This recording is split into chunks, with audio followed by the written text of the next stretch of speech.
ಅದಾದ ನಂತರ ಇವತ್ತು ರಾಜಣ್ಣನವರ ನೇತೃತ್ವದಲ್ಲಿ ಪುರುಷೋತ್ತಮ ಅವರು, ನಮ್ಮ ನಾಗಭೂಷಣ್ ಅವರು, ವಿಶ್ವಿ ಅವರು ಇವರೆಲ್ಲರ ನೇತೃತ್ವದಲ್ಲಿ ಸುಂದರವಾದಂಥ ದೇವಾಲಯ ನಿರ್ಮಾಣ ಮಾಡಿ ಕರ್ನಾಟಕ ರಾಜ್ಯ ಕಂಡಂತ ಹೋರಾಟಗಾರರು, ಕರ್ನಾಟಕ ಪ್ರದೇಶ ಕಾಂಗ್ರೆಸ್ನ ಅಧ್ಯಕ್ಷರು, ಬೆಂಗಳೂರು ಉಸ್ತುವಾರಿ ಸಚಿವರು ಆದಂತ ಸನ್ಮಾನ್ಯ ಕೆ ಶಿವಕುಮಾರ್ ಸಾಹೇಬರು ಬಂದಿದ್ದಾರೆ.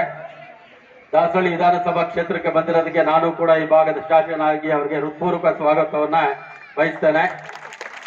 ಈ ಕಾರ್ಯಕ್ರಮದಲ್ಲಿ ಬಿ ಟಿ ರಾಜಶೇಖರ್ ಅವರು, ಮಾಜಿ ಜಿಲ್ಲಾ ಪಂಚಾಯತ್ ಅಧ್ಯಕ್ಷ ಅಂತ ಮಧುಸ್ವಾಮಿ ಅವರು, ಮಹಿಳಾ ಆಯೋಗದ ಅಧ್ಯಕ್ಷ ಅಂತ ಸೋದರಿ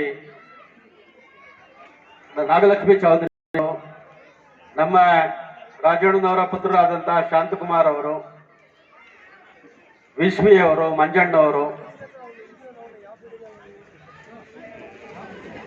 ಕೃಷ್ಣಪ್ಪನವ್ರದ್ದು ಒಂದು ಕಲ್ಪನೆ ಇತ್ತು, ಈ ದೇವಾಲಯ ಪುನರ್ ನಿರ್ಮಾಣ ಮಾಡಬೇಕು ಅಂತೇಳಿ. ಅದನ್ನ ಅವರ ಮಕ್ಕಳು ಇವತ್ತು ವ್ಯವಸ್ಥಿತವಾಗಿ ಪೂರೈಸಿ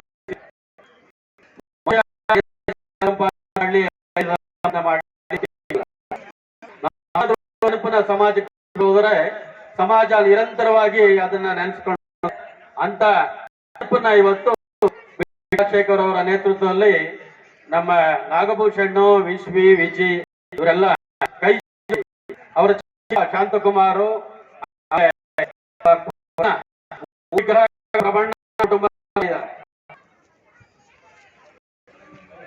ಹಿರಿಯರೇ, ನಿನ್ನ ಜೀವನದಲ್ಲಿ ನೀನೇನಾದ್ರೂ ಸಾಧನೆ ಮಾಡಿದ್ರೆ ಅಂತ ಕೆಲಸನ ಮಾಡಿ ಬಂದ ಮೇಲೆ ಬಹಳಷ್ಟು ಟೀಕೆಗಳಿವೆ. ಆ ಟೀಕೆ ಎದುರಿಸುವಂತ ಶಕ್ತಿ ನಮ್ಮ ಡಿ ಕೆ ಶಿವಕುಮಾರ್ ಸಾಹೇಬರು ಕೊಟ್ಟಿದ್ದಾರೆ. ಎಲ್ಲರ ಬಾಯಲ್ಲೂ ಬರ್ತಾ ಇದೆ, ಅವರು ಒಂದ್ಸಾರಿ ಮುಖ್ಯಮಂತ್ರಿ ಆಗ್ಬೇಕು ಅಂತ. ನನಗೂ ಆಸೆ ಇದೆ. ಕಾರಣ ಏನಂದ್ರೆ ನಾನು ಒಕ್ಕಲಿಗ ಜನಾಂಗದಲ್ಲಿ ಹುಟ್ಟೋನು. ಇಡೀ ರಾಜ್ಯದಲ್ಲಿ 78 ವರ್ಷಗಳಲ್ಲಿ ಬಹಳಷ್ಟು ಕಡಿಮೆ ಅವಧಿ ಸಿಕ್ಕಿರೋದು ಈ ಜನಾಂಗಕ್ಕೆ ಮಾತ್ರ. ಬೇರೆ ಬೇರೆ ಸಣ್ಣ ಸಮುದಾಯಗಳು ಈ ರಾಜ್ಯದಲ್ಲಿ ಮುಖ್ಯಮಂತ್ರಿಗಳಾಗಿ ಅಧಿಕಾರ ಸ್ವೀಕಾರ ಮಾಡಿದ್ದಾರೆ. ಅವ್ರಿಗೆ ಸಮುದಾಯನೇ ಇರಲಿಲ್ಲ, ಅಂತವರೆಲ್ಲ ರಾಜ್ಯ ನಾಡಿದ್ದಾರೆ. ಅದೃಷ್ಟ, ಹಣೆ ಬರ. ಆದ್ರೆ ಈ ಅವಧಿಯಲ್ಲಿ ಡಿ ಕೆ ಶಿವಕುಮಾರ್ ಸಾಹೇಬರು ಕೂಡ ಏನು ಉಪ ಅಂತಿದೆ ಅದನ್ನ ತೆಗೆದು ಮುಖ್ಯಮಂತ್ರಿಗಳಾಗಲಿ ಅಂತ ನಾನು ಕೂಡ ಅವ್ರಿಗೆ ವೆಂಕಟೇಶ್ವರನಲ್ಲಿ ಕೈ ಮುಗಿದು ಪ್ರಾರ್ಥನೆ ಮಾಡಿದ್ದೇನೆ. ನಾನು ಶುಭ ಕೋರ್ತೀನಿ ಸರ್. ನಾನು ಆ ಜನಾಂಗದಲ್ಲಿ ಹುಟ್ಟಿರೋದ್ರಿಂದ ನನಗೂ ಅಭಿಮಾನ, ಆಸೆ ಇದೆ. ರಾಜಕೀಯ ಟೀಕೆ ಟಿಪ್ಪಣಿಗೆ ಬೇರೆ, ರಾಜಕೀಯ ಟಿಪ್ಪಣಿಗಳಲ್ಲಿ ಅದು ಚುನಾವಣೆ ಸಮಯದಲ್ಲಿ ಅಥವಾ ಬೇರೆ ಕಡೆ ಪ್ರದರ್ಶನ ಮಾಡೋಣ. ಆದ್ರೆ ಅಭಿಮಾನ, ಪ್ರೀತಿ ಅದಕ್ಕೆ ಯಾರು ಬೆಲೆ ಕಟ್ಟಕ್ಕಾಗಲ್ಲ. ನೀವು ಏನು ರಾಜಣ್ಣವ್ರ ಕುಟುಂಬ ಇವತ್ತು ನಾನು ಬಹಳಷ್ಟು ಜನ ಕೇಳಿದೆ, ದೇವಸ್ಥಾನ ಕಟ್ತಾ ಇದ್ದಾರೆ, ನಾಗಭೂಷಣ, ವಿಶ್ವನಾಥ್ ಯಾರಾದ್ರೂ ಬರ್ಬೋದು ಅಂತ ಅಂದಿದ್ದೆ. ನಾನು ಯಾರೂ ಬರಲಿಲ್ಲ. ಪೂಜೆಗೆ ಕರೆದ್ರು. ಪದ್ಮಾವತಿ, ಶ್ರೀರಾಮಚಂದ್ರ, ಸೀತಾದೇವಿ, ಲಕ್ಷ್ಮಣ, ಹನುಮಂತ ಎಲ್ಲ ಬೆಳ್ಳಿಯ ಕವಚನ ಹೊತ್ತಿದ್ದಾರೆ. 10 ರೂಮ್ ಕಟ್ಸ್ಕೊಡ್ತೀವಿ. ನನ್ನ KBC ಟ್ರಸ್ಟ್ ನಾನು 10 ರೂಮ್ ಕಟ್ಸ್ಕೊಡ್ತೀನಿ ಸರ್.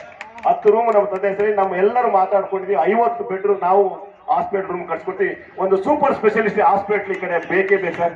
ಎಲ್ಲ ದಿನಕೂಲಿಕರು, ಕಾರ್ಮಿಕರು, ಗಾರ್ಮೆಂಟ್ಸ್ ಹೋಗ್ತಕ್ಕಂಥವ್ರು ಇರೋದ್ರಿಂದ ಅದೊಂದು ದೊಡ್ಡ ಇದನ್ನು ಮಾಡ್ಕೊಡ್ಬೇಕು. ವೆಂಕಟೇಶ್ವರ ಸನ್ನಿಧಾನದಲ್ಲಿ ಸಾರ್ವಜನಿಕರ ಪರವಾಗಿ ನಿಮ್ಮಲ್ಲಿ ಭಿನ್ನವಿಸ್ಕೊಡ್ತಾ ಇದ್ದೀವಿ ಅಂತ ಹೇಳಿ ಸಂದರ್ಭದಲ್ಲಿ ಈಗ ಸರ್ವ ನಾಗಭೂಷಣ್ ಅವರು ಮಾತಾಡಬೇಕು. ದಿನಗಳಲ್ಲಿ ಪ್ರತಿದಿನವೂ ಕೂಡ ಪವಿತ್ರವಾದ ಸ್ಥಳ ಆಗುತ್ತೆ ಅನ್ನುವಂಥ ಮಾತನ್ನು ಕೂಡ ನಾನು ಸಹ ಹೇಳಲಿಕ್ಕೆ ಇಷ್ಟಪಡ್ತೀನಿ. ಯಾಕೆಂತಂದರೆ 1975ನೇ ಇಸ್ವಿಯಲ್ಲಿ ಒಂದು ಸಣ್ಣ ಗುಡಿನ ನಮ್ಮ ದೊಡ್ಡಪ್ಪವರು ಮತ್ತು ನಮ್ಮ ತಂದೆಯವರು ಇಲ್ಲಿ ಪೂಜೆ ಮಾಡಿದಂಥ ಸ್ಥಳ ಇದು.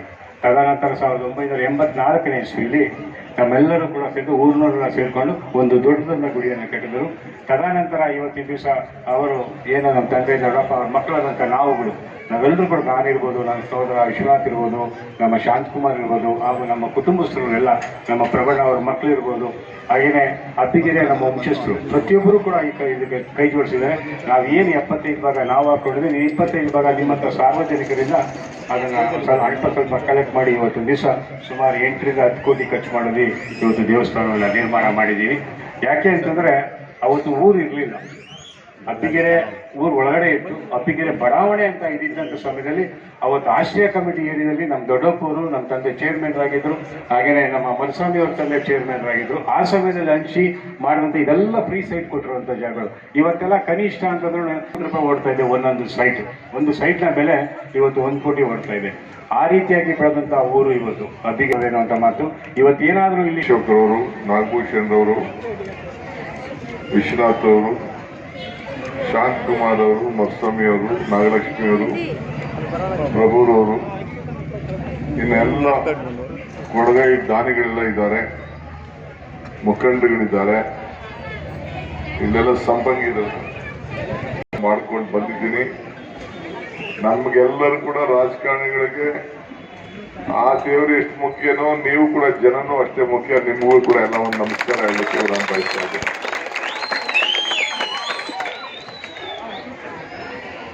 ನಾನು ಆಗಾಗ ಒಂದು ಮಾತು ಹೇಳ್ತಾ ಇರ್ತೇನೆ, ಮನುಷ್ಯನ ಹುಟ್ಟು ಆಕಸ್ಮಿಕವಾದ್ದು, ಸಾವು ಅನಿವಾರ್ಯ, ಜನನ ಉಚಿತ, ಮರಣ ಖಚಿತ. ಈ ಹುಟ್ಟು ಸಾವಿನ ಮಧ್ಯದಲ್ಲಿ ನಾವು ಏನ್ ಮಾಡ್ತೀವಿ ಅಂತ ಬಹಳ ಮುಖ್ಯ. ನಮ್ಮ ಸ್ನೇಹಿತರು ಮಾತಾಡ್ಬೇಕು ಹೇಳಿದ್ರು, ಇದೊಂದು ಬಹಳ ಅದೇನು ಪವಿತ್ರ ಅಂತ ಹೇಳಿದ್ರು, ಪವಿತ್ರ ಸ್ಥಳ ಆಗ್ತದೆ ಅಂತ ಹೇಳ್ತಾ ಇದ್ರು. ಪವಿತ್ರ ಸ್ಥಳ ಆಗ್ಲಿಲ್ಲ ಅಂದ್ರೆ ನೀವು ಆ ದೇವಸ್ಥಾನನ ಕುಣಿಸಕ್ ಆಗ್ತಿರ್ಲಿಲ್ಲ, ದೇವಸ್ಥಾನ ಮಾಡಕ್ ಆಗ್ತಿರ್ಲಿಲ್ಲ. ಅದಕ್ಕೆ ಪವಿತ್ರ ಸ್ಥಳನೇ ನಾನಿರುವುದಿಲ್ಲ, ನೀವಿರುವುದಿಲ್ಲ. ಆದ್ರೆ ಈ ಭಕ್ತನಿಗೂ ಭಗವಂತನಿಗೂ ವ್ಯವಹಾರ ಮಾಡುವಂತ ಸ್ಥಳ ದೇವಾಲಯ. ಸೊ ಹಂಗೆ ಈ ದೇವಾಲಯ ಆಶ್ರಿತವಾಗಿ ಬೆಂಗಳೂರು ನಗರದ ಈ ಏರಿಯಲ್ಲಿ ನಮ್ಮೆಲ್ಲ ಹಿರಿಯರು, ನಮ್ಮ ರಾಜಶೇಖರ್ ಅವರು ನಮ್ಮ ಬ್ಲಾಕ್ ಕಾಂಗ್ರೆಸ್ ಅಧ್ಯಕ್ಷರಾಗಿದ್ರು. ರಮೇಶ್ ಇರ್ಲಿಲ್ಲ ಅಂದ್ರೆ ಅವ್ರಿಗೆ ಅಸೆಂಬ್ಲಿ ಟಿಕೆಟ್ ಅವತ್ತಿನ ಕಾಲದಲ್ಲೇ ಸಿಕ್ಕೋದು. ದೇವರಿಗೂ ಸಂಬಂಧ ಬೆಳೆಸುವಂತ ಸ್ಥಳವೇ ದೇವಾಲಯ. ಸಂಘ ಇವತ್ತು ನೀವೆಲ್ಲ ವೆಂಕಟೇಶ್ವರ ಸ್ವಾಮಿ ಬಹಳ ಎತ್ತರವಾಗಿ, ವೆಂಕಟೇಶ್ವರ ಸ್ವಾಮಿಗೆ ರಾಮಗೆಲ್ಲ ಕೂಡ ಬೆಳ್ಳಿಲಿ ಅಲಂಕಾರ ಕೂಡ ನೀವು ಮಾಡಿಸಿದ್ದೀರಿ. ಬಹಳ ಹಣ ಕೂಡ ಖರ್ಚು ಮಾಡಿದ್ದೀರಿ. ಒಂದು ಮಾತಿದೆ, ಮಾತು ಬಿಡದ ಮಂಜುನಾಥ, ಕಾಸು ಬಿಡದ ತಿಮ್ಮಪ್ಪ ಅಂತ. ಅಂದ್ರೆ ಮಾತು, ಮಂಜುನಾಥನ ಮುಂದೆ ಏನಾದ್ರು ಮಾತು ಕೊಟ್ರೆ ಆ ಮಾತು ತಪ್ಪಿಸ್ಕೊಳಕ್ ಆಗಲ್ವಂತೆ. ಹಂಗೆ ತಿಮ್ಮಪ್ಪ ಅಷ್ಟೇ, ಅವನು ಎಷ್ಟು ತಗೋಬೇಕು ಅಂತ ಎಲ್ಲ ಈ ಕುಟುಂಬದವ್ರ ಹತ್ರ ಎಲ್ಲ 70% ಅವ್ರ ತಗೊಂಡು ನಮ್ಮ ಅಶೋಕ್ ಕುಟುಂಬದವ್ರು ಎಲ್ಲರೂ ಕೂಡ ಬಹಳ ಜನ ಎಲ್ಲ ಹೆಣ್ಣು ಮಕ್ಕಳೆಲ್ಲ ಇದ್ದಾರೆ. ಅವ್ರ ಮನೆ ಸ್ವಂತ ಕಾರ್ಯಕ್ರಮ ಅಂತ ಹೇಳಿ ಬೆಂಗಳೂರು ನಗರ ಒಂದು ಕಾಲದಲ್ಲಿ ಕೆಂಪೇಗೌಡರು ಕಟ್ಟಿ ಪೌಲ್ಟ್ರಿ ಹಾಕ್ಬಿಟ್ರು. ಬೆಳ್ಕೊಂಡು ಹೋಗ್ತಾ ಇದೆ. ವಿದ್ಯಾಭ್ಯಾಸಕ್ಕೆ, ಆರೋಗ್ಯಕ್ಕೆ, ಬದುಕಿಗೆ, ಉದ್ಯೋಗಕ್ಕೆ ಇವತ್ತು ಜನ ಬಂದು 1,40,00,000 ಜನ ಇದೆ ಸೇರಿ. ಆದ್ರೆ ರಾಮನ ಬಂಟ ಆಂಜನೇಯ ದೇವಸ್ಥಾನ ಇದೆ. ಯಾಕೆ ಅಂದ್ರೆ ಆಂಜನೇಯ ಒಬ್ಬ ಸೇವಕ, ಸಮಾಜ ಸೇವಕ. ಹಂಗೆ ಯಾರು ಸಮಾಜದಲ್ಲಿ ಸೇವೆ ಮಾಡ್ತಾರೆ, ಸಮಾಜದಲ್ಲಿ ಸಮಾಜ ಅನುಕೂಲಿಸ್ತದೆ.